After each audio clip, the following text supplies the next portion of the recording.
আগেই ওকে দেখলাম রান্নাঘরে চলে যেতে, আর যেমন কথা সেরকম কাজ আমি জানতেও পারি, যেমন তেমনভাবেই রান্নাঘরে গিয়ে শুরু করে দিল তার লুচি ছোলার ডাল বানানোর প্রজেক্ট।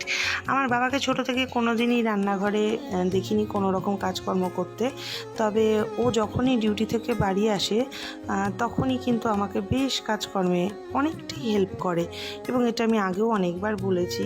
আর ওর এই কিছু কিছু গুণ না আমাকে সত্যি এইটুকু ভাবায় যে সত্যি এইটুকু হেল্প তো করে।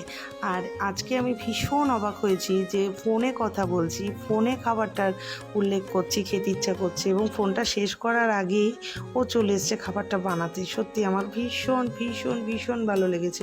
কি জানি, পুরুষ মানুষের ভালোবাসার ধরনটা হয়তো একটু এরকমই হয়। এত যত্ন করে ভালোবেসে খাবারটাও বানিয়েছে, আর খেতেও খুব স্বাদ হয়েছিল। আমি অনেক কৃতজ্ঞ ওর কাছে।